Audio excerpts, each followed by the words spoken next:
কৃষকের সেবায় ইউটিউব চ্যানেলে সকলকে স্বাগত।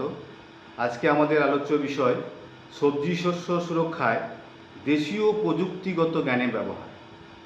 আমরা কেমিক্যাল না দিয়েও কীভাবে আমাদের দেশীয় যে টোটকা, দেশীয় যে প্রযুক্তি রয়েছে সেগুলোর মাধ্যমে আমরা সবজিকে রোগ পোকার হাত থেকে নিয়ন্ত্রণ করতে পারবো, সেটা নিয়ে আজকে আলোচনা করব। প্রথমে আসি টমেটোর ক্ষেত্রে। টমেটোর ক্ষেত্রে বলছে অ্যালোভেরা, তুলসী এবং অ্যারিস্টোলোকিয়া বলে যে একটা ব্যাকটেরিয়া নির্যাস রয়েছে, সেগুলোকে আমরা যদি একটা নির্যাস তৈরি করে টমেটো গাছে স্প্রে করি তাহলে রোগ পোকার নিয়ন্ত্রণ হয় এবং ফুল ঝরা কমে। আমাদের যে কাগজ ফুলের গাছ থাকে, বাগান বলিয়া যেটা বলি আমরা, সেটা নির্যাস যদি আমরা 1 লিটার জলে 20 ml করে মিশিয়ে স্প্রে করে দিই এবং টমেটোর বীজটাকে 6 ঘন্টা ডুবিয়ে রাখি দিয়ে তারপরে ভিজিয়ে রাখি, তাহলে বীজতলা যে গোড়া পচা রোগের হাত থেকে টমেটোকে আমরা রোধ করতে পারি। টমেটোর ফুল ঝরা কমাতে আমরা কিন্তু নিম তেল স্প্রে করতে পারি। ঠিক আছে, এই একটা খুব ভালো। টমেটোর ফুল ঝরা কমাতে আমরা যে কাঠ কয়লার ছায়ের সঙ্গে একটু গোবর জলে গুলে স্প্রে করে দিই, তাহলেও কিন্তু ফুল ঝরা কমে। নিমাটোড বা মাটির কৃমি যেটা থাকে, সেটার জন্য আমরা যে ফাঁদ ফসলের যে টমেটোর মাঠে যদি আমরা আফ্রিকান গাঁদা বা আমাদের যে চিড়ি গাঁদা আছে, গাঁদা ফুল চাষ করি, তাহলে কিন্তু এটা অনায়াসে কন্ট্রোল করা যাবে। ফল ছিদ্রকারী পুরো আক্রমণে আমরা যদি বর্ডার ক্রপ হিসেবে যদি সেখানে রেডি সূর্যমুখীগুলো ফসল চাষ করি, তাহলে কিন্তু অনেকটা আপনার ওই ফল ছিদ্রকারী পোকার আক্রমণ কমবে। আর বলছে ফল ছিদ্রকারী পুরো আক্রমণে বলছে প্রতি একরের জন্য 1.5 কেজি করে যদি আমরা হিং পোকা প্রয়োগ করি, তাহলে কিন্তু অনায়াসে সেটা কন্ট্রোল করবে। আর হচ্ছে ফল ছিদ্রকারী পোকা এবং থ্রিপসের আক্রমণ রোধে 2 কেজি নিম বীজ গুঁড়োকে জলে ভিজিয়ে রেখে যদি আমরা 10 দিন পর ছেঁকে নিয়ে সেটা মোটামুটি প্রায় 150-200 লিটার জলে গুলিয়ে স্প্রে করি, তাহলে কিন্তু এই আমাদের যে ফল ছিদ্রকারী পোকা এবং চষি পোকা, সেটা কিন্তু অনায়াসে কন্ট্রোল করা যায়। এরপর আমরা আসছি যে টমেটোর পর আমরা বেগুনে আসছি।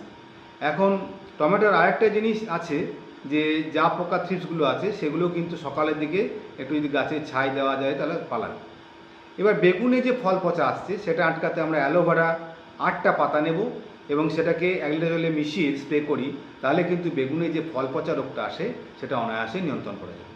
দ্বিতীয় হচ্ছে ফল ছিদ্রকারী পোকা বেগুনের ক্ষেত্রে, যার জন্য আমরা বর্ডার ক্রপ বা বেড়া ফসল হিসেবে চন্দ্রমল্লিকা যদি চাষ করি, তাহলে কিন্তু অনায়াসে কমে যাবে।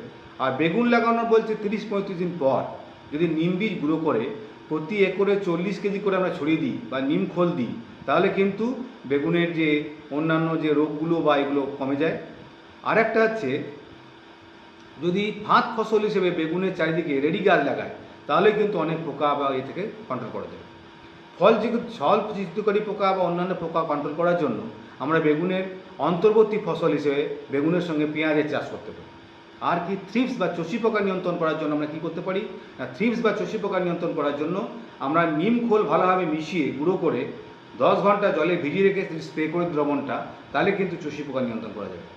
আর আমরা জানি যে বেগুনের সময় জাপ পোকা আসে, জাপ পোকার জন্য বলছি সামান্য ছাই এবং হলুদ গুঁড়ো সমপরিমাণ মিশিয়ে যদি জলের সঙ্গে ছেটানো হয়, তাহলে কিন্তু জাপ পোকা তরে যাবে। আর দয়ে পোকার জন্য যদি বলছে চুন গুঁড়ো করে জলের সঙ্গে ছেটানো হয়, তাহলে কিন্তু কমে যাবে। গোচনা, নিম তেল এবং তামাক পাতার নির্যাস যদি আমরা খুব ভালো করে মিশিয়ে নিয়ে স্প্রে করি, তাহলে সমস্ত রকমের শোষক পোকা নিয়ন্ত্রণ করা যাবে। নিম খোলে নির্যাস স্প্রে করলে মাকড়টা এবং বিভিন্ন টিপ পোকা এগুলো কিন্তু নিয়ন্ত্রিত হয়। আমরা যদি লঙ্কার ক্ষেত্রে দেখি যে দেশীয় প্রযুক্তি, দেশীয় জ্ঞান কী ব্যবহার করবো, লঙ্কার ফল পচা আটকাতে ওই অ্যালোভেরা 8টা পাতা 1 লিটার জলে স্প্রে করতে পারি। সারা রাত্রি ভেড়া জামাত করলে সিপ পেনিং বলা হচ্ছে, বেশি ফলন পাওয়া যায়।